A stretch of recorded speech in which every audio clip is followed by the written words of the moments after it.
I stood frozen at the wedding hall entrance, my heart pounding like a war drum. My tuxedo, which I had spent months picking out and tailoring to perfection, suddenly felt suffocating. The weight of betrayal pressed against my chest, heavier than the air in the crowded room. I had walked in expecting to see my bride, Sophia, waiting for me at the altar, surrounded by family and friends, ready to start our lives together. Instead, I was met with a sight that made my blood run cold. Sophia's mother, Margaret, stood tall in the middle of the aisle, her arms crossed, a smirk curling at the corners of her lips. The kind of smirk that sent a chill down my spine.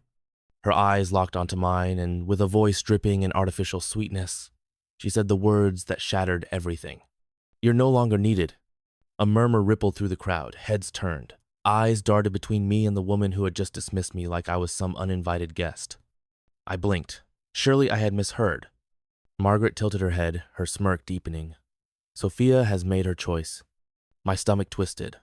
My gaze snapped to Sophia, standing beside her mother in her pristine white wedding dress, the same dress I had paid for. Her perfectly curled hair fell over one shoulder, her makeup flawless, her expression unreadable.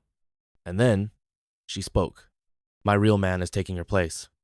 The words hit me like a punch to the gut. I stood there, frozen in disbelief, my mind struggling to process what I had just heard. I had been with Sophia for years. I had poured $15,000 into this wedding, ensuring she had everything she wanted. Every single detail, down to the last flower arrangement, had been chosen for her. And now, she was telling me I was being replaced? Like some disposable placeholder? A ripple of whispers spread through the guests. Some looked away, uncomfortable. Others watched, waiting for me to explode, to demand an explanation, to fight for what was supposed to be mine. Then, he stepped forward. Ryan, Sophia's cousin, her so-called alpha. He smirked at me, adjusting the cuffs of his suit, standing at the altar like he belonged there, like he hadn't just taken everything I had built. I clenched my jaw, my fists tightening at my sides. My pulse pounded in my ears, my vision tinged with red. Every instinct in my body screamed at me to lash out, to make them regret this moment for the rest of their lives. But then I exhaled. Not yet. I looked Sophia in the eyes, searching for something that told me she hesitated, that this wasn't entirely her choice, that somewhere, deep down, she knew she was making a mistake. Nothing. No flicker of guilt, no regret. Just cold, calculated satisfaction. She thought she had won. Margaret took another step forward, her voice loud enough for everyone to hear. "You have two options. You can leave quietly, or you can take a seat in the audience and watch a real man marry my daughter." A real man. The insult cut deeper than I cared to admit. The hall was silent, waiting for my response. My heart hammered in my chest. I could feel my pulse in my throat, the taste of humiliation thick on my tongue. This was supposed to be my day, my wedding, my future. And yet, here I was, standing at the entrance like an outsider, watching as everything I had worked for crumbled before my eyes. I could have fought. I could have caused a scene. I could have called them out, demanded answers, refused to let them walk all over me. But instead, I smiled. A slow, knowing smile that made Margaret's smirk falter just for a second. I turned around, and I walked out. The gasps echoed through the hall. I could feel every pair of eyes on me, burning holes into my back as I strode toward the exit. Sophia's lips parted slightly. Her expression shifting. Was that surprise? Had she expected me to stay? Good. Let them think they had won. Let them revel in their so-called victory. Because the game had only just begun, I stepped out of the wedding hall, the cool air hitting my face like a wake-up call. My hands trembled, but not from sadness, not from heartbreak, from something colder, something sharper. I walked straight to my car, yanked the door open, and threw my tuxedo jacket onto the passenger seat. My fingers gripped the steering wheel so tight, my knuckles turned white. My pulse pounded in my ears, drowning out the distant sounds of laughter and music still playing inside. Then my phone buzzed. Once, twice, again. I ignored it at first, let them squirm, let them panic. But when it rang for the fourth time, I picked up. The second I answered, Sophia's voice sliced through the speaker. "You ruined everything. You ruined everything." I almost laughed at the sheer audacity. Me? Did I ruin everything? I let the silence stretch, letting her hear my calm, steady breathing. Then, finally, I spoke. My wedding, my money, and you replaced me at the altar like I was nothing. My voice was eerily even. And now, you have the nerve to call me? She sputtered. The guests are leaving, the wedding is falling apart, nothing is going as planned. I leaned back in my seat, a smirk tugging at my lips. Good, she gasped. Jason, you don't understand. No, Sophia, I cut in, my voice hardening. You don't understand. But don't worry, you will soon. And then I hung up. I tossed my phone onto the dashboard, exhaling slowly. The weight of the situation settled over meant it as defeat, but as something else, something more dangerous. They thought I was weak. They thought I would just disappear. They had no idea who they were dealing with. I took a deep breath, grabbed my phone again, and scrolled through my contacts. It was time to start playing my own game. First call. The venue manager. He picked up on the second ring. Mr. Carter, everything going smoothly at the wedding? I let out a low chuckle at the irony. I need you to cancel everything. Silence. Then a hesitant, excuse me? Shut it down. The catering, the flowers, the music, everything I paid for? Gone. Now. Another pause. Sir, the wedding is happening right now. Not my wedding, I corrected, my voice like ice. And if they want to replace me, let's see how they handle a wedding without my money. A long hesitation. Then finally, understood. I ended the call and immediately dialed the catering service. The moment they picked up, I didn't waste time. Cancel the food order. A confused voice responded, Sir, we're in the middle of delivery. Turn the trucks around, I said coolly. No food is to be served. And while you're at it, make sure they understand there's no refund coming. The manager hesitated. Are you sure? I could already imagine the guests sitting at their tables, waiting for the grand feast that would never come. Very sure. Click. Next call. The decorators. Pull everything, I said the second they answered. A nervous stammer. Sir, the wedding is... I don't care, I cut in. Pack it up. And if they give you trouble, tell them to take it up with me. I barely had time to enjoy the thought of Sophia standing in a half-empty wedding hall before making my next move. The DJ. He answered on the first ring. Yo, what's up? Pack your equipment and leave. A chuckle. This some kind of joke? Not at all, I said smoothly. You're no longer needed. Silence. Then a muttered curse. But money talks, and I was the one who had paid him. One by one, I dismantled every part of the wedding that I had built. By the time I was done, the entire event was nothing but an empty shell. Now, it was time to sit back and watch the collapse. I leaned against my car, my phone in hand, and waited. 10 minutes later, the first call came in. Sophia. Ignored. Then Margaret. Ignored. Then Sophia again. I let them squirm. I let them suffer. Then, finally, I picked up. Sophia's voice was raw with panic. You have to fix this. I took a slow sip of my coffee. Fix what? Everything is falling apart, she shrieked. The guests are complaining. There's no food, no music, no decorations. I smiled. Sounds like a terrible wedding. Sophia's breath hitched. Jason, please. I let the silence stretch. Let her feel it. Then, finally, I spoke, my voice calm and steady. Maybe you should ask your real man to handle it. Silence. A pause so long that for a moment I thought she had hung up. Then she spoke again, her voice lower now, pleading. Jason, please, we can talk about this later. Just fix it, okay? Call the vendors and tell them there was a mistake. We can still salvage this. I chuckled. Salvage it? I let the word roll off my tongue, tasting the bitterness. Sophia, you threw me out of my wedding. You expected me to sit quietly while you replaced me like a spare part. You thought I'd just disappear while you celebrated on my dime. I let my voice drop sharp as a blade. But now, without me, you have nothing. She let out a shaky breath. It wasn't my fault, she snapped, panic creeping into her voice. It was my mother. She convinced me it was the right thing to do.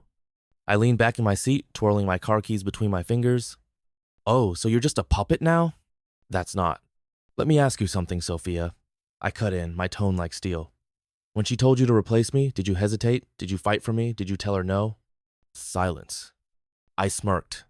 That's what I thought. Click. I hung up. And just like that, the real fun was about to begin.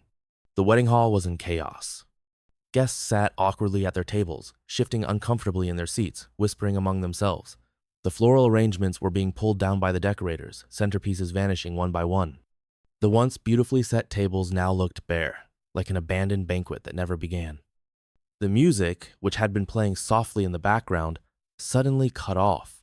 The DJ was packing up his equipment, shaking his head as he carried his speakers out the back door. The guests looked around in confusion. "Is this part of the wedding?" someone muttered. Then, the catering staff started rolling out carts of untouched food in the wrong direction. A woman near the front gasped, "Wait, are they taking the food away?" Whispers turned into murmurs. Murmurs turned into full-blown conversations. Sophia stood in the middle of the hall, her perfect smile now cracked. Her mother Margaret was gripping her phone, furiously dialing numbers, barking at someone on the other end. The best man Ryan, the so-called real man, shifted uncomfortably, loosening his tie as if it were suddenly strangling him. The first guest stood up to leave. Then another. Then the question started. Didn't Jason pay for everything? Wait, if he's gone, then who's covering all this? Sophia clenched her fists, turning to her mother. "Mom, do something!" Margaret whirled on the nearest staff member. "Where is the food going? Bring it back this instant." The catering manager, a middle-aged man who had dealt with worse, simply shrugged. "Sorry, ma'am. The person who paid for it canceled the service. No payment, no food." Sophia's face turned ghostly pale. Margaret wasn't giving up. "Fine. What about the cake? The drinks?" A waiter passed by carrying an untouched wedding, cake rolling it straight toward the exit. Margaret rushed forward, blocking the path. "You put that back right now!" The waiter sighed. "Look, lady, I don't know what's going on, but I was just told to pack up and leave. No payment, no cake." Sophia grabbed her mother's arm. "Mom, this can't be happening." "Oh, it's happening," a voice chimed in from the side. It was one of the bridesmaids. She crossed her arms, watching the disaster unfold.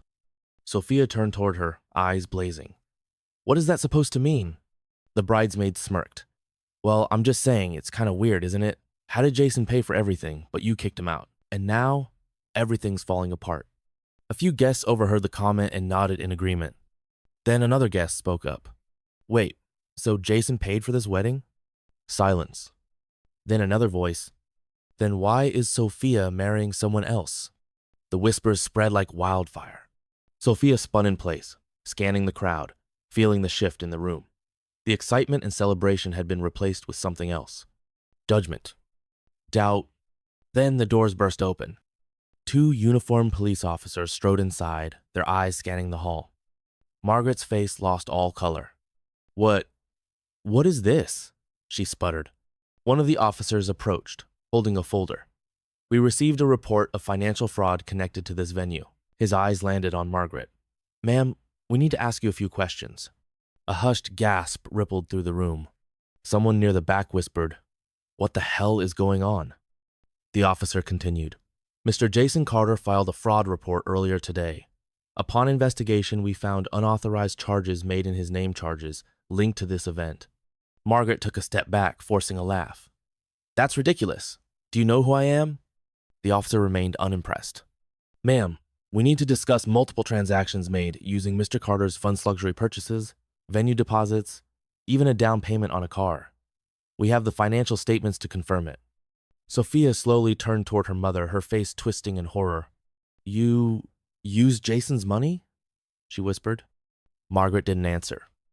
The officer continued. "At this point, we need you to come with us for further questioning." Margaret's composure cracked. "This is a mistake, a misunderstanding." The officer took a step closer. "You can explain everything down at the station." Margaret whipped around, desperate. "Sophia, say something." But Sophia didn't. She was frozen, watching as the life she had carefully constructed unraveled in front of everyone. The whispers grew louder. Her own mother stole from him? So Jason wasn't just kicked out, he was scammed? This is insane. Margaret's protest turned to frantic shrieks as the officers escorted her out of the venue. Her voice faded as the doors shut behind her. Sophia just stood there, her entire world crumbling. Then she did the worst possible thing she could have done. She looked at Ryan, desperate, waiting for him to do something. But Ryan was already backing away. He had seen enough. He wasn't about to go down with this sinking ship. Sophia's breath hitched. Ryan? He turned on his heel and walked out. Sophia stumbled forward, reaching out for him. No, wait, you can't. But he was already gone. And just like that, she was completely alone. The hall was nearly empty now. The once lavish decorations had been stripped away. The food had vanished. The music had stopped. The guests were gone. The groom was gone. Her mother was gone. Her real man was gone. Sophia stood there in the middle of the wreckage, her once perfect wedding nothing more than a broken, abandoned disaster. For the first time, reality hit her like a freight train. She had won the battle, but she had lost everything. My phone buzzed, again. I didn't need to check the screen to know who it was. Sophia. The calls had been coming nonstop since the disaster at the wedding. I let them go to voicemail, let her sit in the ruins of the mess she created. But when she called for the 7th time in under an hour, I finally picked up. The second I answered, her voice came through, breathless, frantic. Jason, please, we need to talk. I leaned back in my chair, stretching out my legs. Now you want to talk? She sucked in a sharp breath. Everything's falling apart. I smirked. Yeah, I noticed. Her voice cracked. My mom, she got taken in for questioning. My dad is furious. Guests are still talking about what happened. People are posting about it. I picked up my phone and scrolled through my notifications. Oh yeah, people were talking about it. Wedding guests had taken videos. Snippets of Margaret screaming at the cops.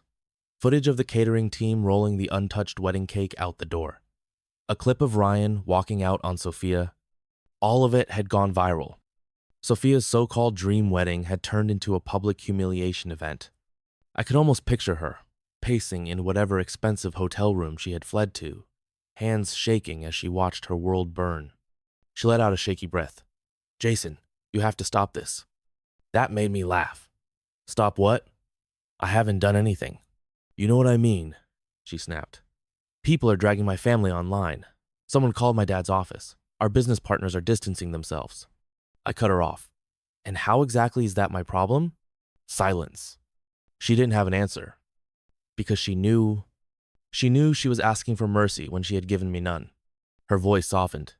I never meant for it to go this far. I scoffed. No, Sophia. You meant for me to disappear quietly. You thought I'd just accept what you did and walk away while you celebrated on my dime. She sucked in a breath. I made a mistake. I let that hang in the air for a moment before responding. No, I said, my voice cold. You made a choice. Her breath hitched, and for a second, I thought she was crying. Good. Jason, she whispered. I don't know what to do. I exhaled slowly, rubbing my jaw. You live with it, Sophia, just like you expected me to. I hung up before she could say another word. I set my phone down and picked up my coffee, scrolling through my notifications again. More messages. From people who had been at the wedding, from people who had just heard the story online, and one from an unknown number. I clicked it open. Bro, I'm sorry. I had no idea they were going to do that to you. I thought you should know. Ryan already bailed on her. I chuckled. Of course he did. The so-called real man lasted less than 24 hours. I set my phone down, letting the satisfaction settle in my chest. But it wasn't over yet. Not by a long shot. My phone buzzed again. This time, it wasn't Sophia. It was my lawyer. They're offering a settlement, he said, his tone laced with amusement. $75,000 if you agree to drop the charges against Margaret. I leaned back in my chair, smirking. 75? Yep, he said. Sounds like they're desperate. I chuckled. Decline it. A pause. Then, are you sure? We could negotiate for more. I shook my head, staring out the window. I'm not here to negotiate. I'm here to watch them fall. He let out a low whistle. Got it. Consider it declined. I hung up and scrolled through my notifications. The internet had turned this into a full-blown scandal. Wedding guests were still posting about it. Some were laughing. Some were horrified. Some just couldn't believe the audacity of it all. Someone even made a meme out of Sophia standing alone in her wedding dress. When you replace the groom, but forget he paid for everything. The comments were brutal. She fumbled the bag so hard. Imagine kicking out the guy funding your entire wedding. The real man dipped as soon as the bill hit LMFAO. Her name was everywhere. Her family's name was ruined. And then I made my next move. I sent everything to the police. Bank statements, fraudulent transactions, unauthorized purchases were made in my name. Every luxury item Margaret had charged to my account. It wasn't just about me anymore. This was theft on a massive scale. And I was going to make sure she paid for it. Within hours, the fraud case against Margaret escalated. The police opened an official investigation. The bank froze their accounts. And Sophia, she was drowning. She called again. I let it ring. Then her father tried. I picked up just to hear what he had to say. Jason, he started, his voice careful, I know things got out of hand, but this has gone too far. You've made your point. Let's be reasonable. And I cut him off. Reasonable? Like when your wife stole from me? Like when your daughter threw me away like garbage? He exhaled slowly. This is destroying our family's reputation. I smiled. You should have thought about that before you let them scam me. Silence. I hung up. Let them rot. A week passed. Then 2. Sophia stopped calling. Her father stopped trying to negotiate. Margaret had officially been charged with fraud, and their entire family name was in the gutter. Their business? Gone. Investors pulled out. Clients backed away. No one wanted to be associated with the financial scandal. Ryan, the so-called real man, had vanished completely. And Sophia? She was truly alone. No money. No family support. No future. One afternoon, my phone buzzed with a message from an unknown number. I clicked it open. I don't expect you to reply. I just wanted to say I'm sorry. I know it doesn't change anything, but I had to say it. You were the best thing that ever happened to me, and I threw it away. I'll regret it for the rest of my life. I read it once, then twice. Then I deleted it. No response. No acknowledgement. She was my past. And I wasn't looking back anymore. That evening, I went out with some friends, something I hadn't done in far too long. For the first time in months, I wasn't thinking about Sophia. I wasn't thinking about revenge. I wasn't thinking about what had been taken from me. I was just living. And then, something unexpected happened. A woman approached our table. Kind eyes, an easy smile, a warmth in her expression that felt nothing like Sophia's cold calculation. She looked at me, a hint of curiosity on her face. Mind if I sit here? I hesitated for half a second. Then I smiled.